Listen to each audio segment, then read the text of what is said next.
Buenos días, hermanos. La paz de Cristo para todos. Déjenme, les comparto hoy la palabra de Dios. Tengo la Biblia abierta en el primer libro de los Reyes, capítulo 20, versos 28. Dice: vino entonces el varón de Dios al rey de Israel y le habló diciendo: así dijo Jehová, por cuanto los sirios han dicho, Jehová es Dios de los montes y no Dios de los valles, yo entregaré toda esta gran multitud en tu mano, para que conozcáis que yo soy Jehová.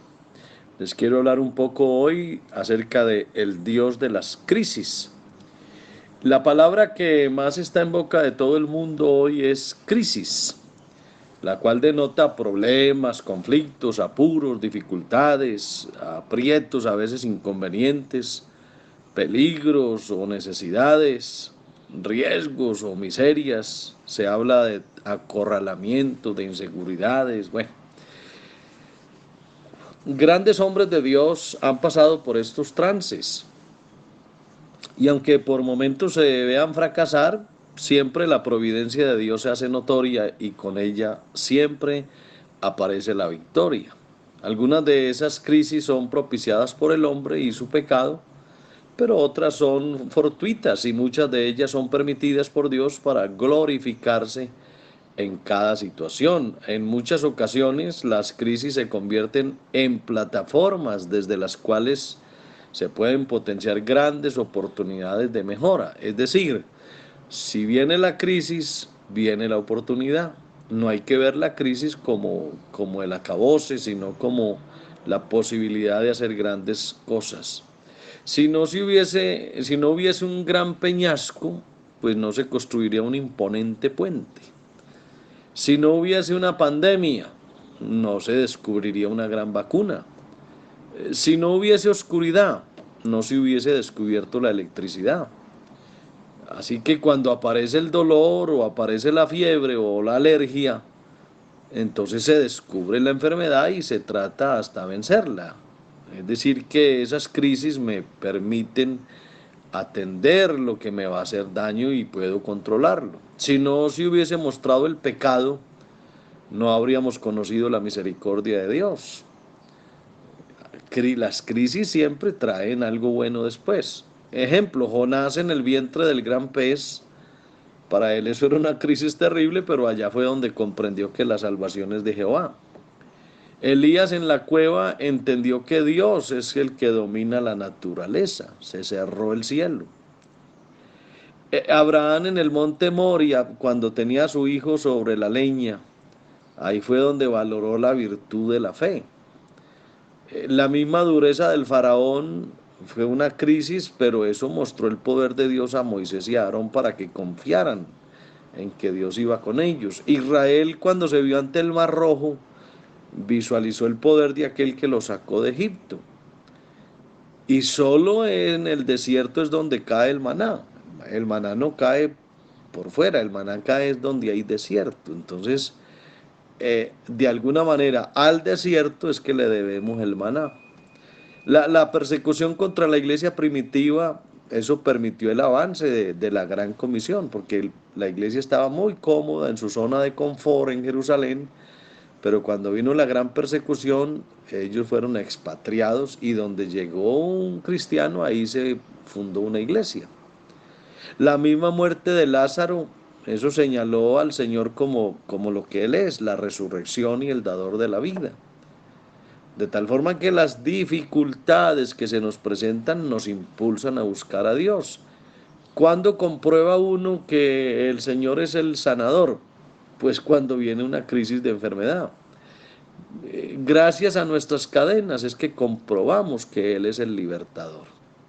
Así que tenerlo todo y nunca estar afectado por una crisis nos puede privar de ver cosas magníficas que vienen de la mano de Dios. En ocasiones el cristiano entra en crisis, a veces en conflictos y en miedos. Por ejemplo, el apóstol Pablo dijo: porque de cierto cuando vinimos a Macedonia ningún reposo tuvo nuestro cuerpo, sino que en todo fuimos atribulados, de fuera conflictos, de dentro temores. Pero eso es lo que fortalece. A veces llegan las angustias y los apuros, pero ahí es donde uno se da cuenta que tenemos este tesoro en vasos de barro, como dijo el apóstol Pablo. para que la excelencia del poder sea de Dios y no de nosotros, que estamos atribulados en todo, mas no angustiados, en apuros, mas no desesperados, perseguidos, mas no desamparados, derribados, pero no destruidos, llevando en el cuerpo siempre por todas partes la muerte de Jesús, para que también la vida de Jesús se manifieste en nuestros cuerpos. Porque nosotros, dijo Pablo, que vivimos, siempre estamos entregados a muerte por causa de Jesús, para que también la vida de Jesús se manifieste en nuestra carne mortal. Entonces lo uno lleva a lo otro. Los peligros, los azotes, las fatigas, los desvelos, las preocupaciones, todo eso llega. Y como dijo Pablo en 2 Corintios 11, son ministros de Cristo, como si estuviera loco hablo, yo más. Y mire todo lo que él expuso de las crisis que había vivido, y a eso, y él lo mostraba como una credencial de su apostolado en Cristo. Dice, yo estuve en trabajos más abundantes, en azotes sin número, en cárceles más, en peligros de muerte muchas veces. De los judíos 5 veces he recibido 40 azotes menos uno. 3 veces he sido azotado con varas, 1 vez apedreado, 3 veces he padecido naufragio. 1 noche y 1 día he estado como náufrago en alta mar, en caminos muchas veces, en peligros de ríos, de ladrones, los de mi nación, en peligro de los gentiles, en peligro en la ciudad, en el desierto, en el mar, entre falsos hermanos, en trabajo y fatiga, en muchos desvelos, en hambre y sed, en muchos ayunos, en frío y en desnudez. Y además de estas cosas, lo que sobre mí se agolpa cada día, que es la preocupación por todas las iglesias. Esas necesidades, esas debilidades y afrentas lo llevan a uno a buscar de Dios y a fortalecerse en Dios. Algunos que intentan hacer ante las crisis, por ejemplo, Agar en el desierto quiso echarse a morir y echar a morir a su hijo. Eso es lo que algunos hacen. Pero Dios habla con ella y le dio la fortaleza para que se recuperara. La misma viuda de Sarepta. No, es que ella dijo, yo tengo ahora un poco de aceite en una vasija, ahora recogía 2 leños para entrar y prepararlo para mí, para mi hijo, para que lo comamos y nos dejemos morir. Pero ella no entendía que esa pobreza de ella, esa escasez de ella iba a ser una bendición. Esa crisis se le iba a convertir en una bendición, porque después que hizo el profeta el milagro, dice que la harina de la tinaja no escaseó, ni el aceite de la vasija menguó. Así que las crisis traen oportunidades. A otros les da por huir, como fue el caso de Elías cuando se metió debajo del enebro. Huyó porque estaba en una crisis terrible, pero allá Dios le dio una gran lección. Le dijo el ángel, levántate y come. Porque él estaba ya pensando en hasta quítame la vida, le dijo al Señor. ¿Qué hace Dios en medio de las crisis? A Israel en el desierto no lo abandonó. 40 años estuvo el Señor con él y dice la Biblia, y nunca le faltó nada a Israel. A Elías en el tiempo de hambre, ¿qué le faltó? Nada. Los cuervos le traían pan y carne por la mañana y pan y carne por la tarde y bebía del arroyo, así que tampoco le faltaba nada. Al ejército de los 3 reyes que se enfrentaron juntos ante el enemigo, había una escasez de agua, pensaron que se iban a morir de sed, pero no, en el valle donde nunca había habido agua, ahí corrió el agua y hubo bendición.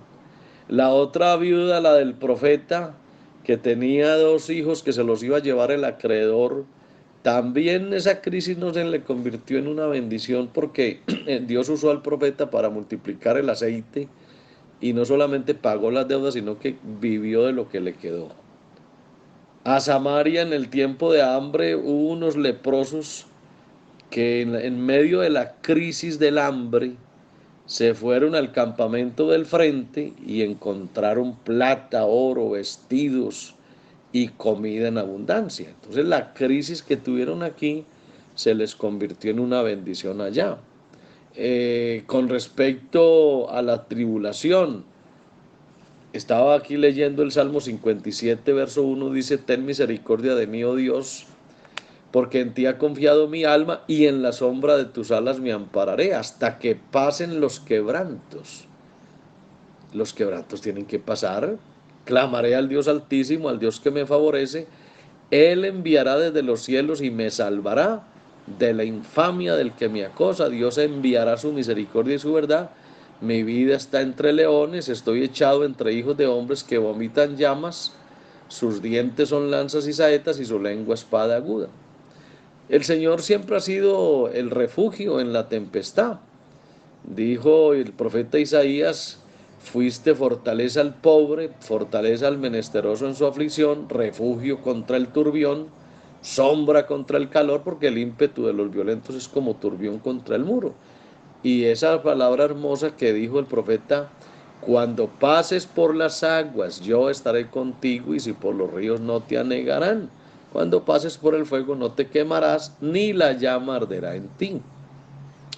¿Qué importa que venga el sol fuerte? Entonces esa crisis que produce el sol, de la turbación, de la dificultad, ¿qué nos hace ver? La sombra de la mano de Dios. Por eso dijo el Señor que el preso agobiado será libertado pronto, no morirá en la mazmorra ni le faltará su pan, porque yo, Jehová, que agito el mar y hago rugir sus olas, soy tu Dios, cuyo nombre es Jehová de los ejércitos. Es decir, cuando el mar se agita y las ondas rugen, es porque Dios es el que de alguna forma las propicia. Entonces, si Él las propicia, Él también nos libra de ellas. Y el apoyo del Señor es eterno, nunca nos va a faltar. Dijo el escritor de Deuteronomio en el capítulo 33, no hay como el Dios de Jesurún, quien cabalga sobre los cielos para tu ayuda y sobre las nubes con su grandeza. El eterno Dios es tu refugio y acá abajo los brazos eternos. Él echó de delante de ti al enemigo y dijo: destruye, e Israel habitará confiado. La fuente de Jacob habitará sola en Israel. Y dice: en tierra de grano y de vino, también sus cielos destinarán rocío. Así que no hay ningún problema que venga la crisis, porque el Dios nuestro es el Dios cuando estamos en bendición y todo está bien, o cuando hay crisis. Él es Dios de los montes, pero también es Dios de los valles. El hermano Héctor Betancourt, como es ya costumbre, les desea un día hermoso, lleno de la bendición de Dios.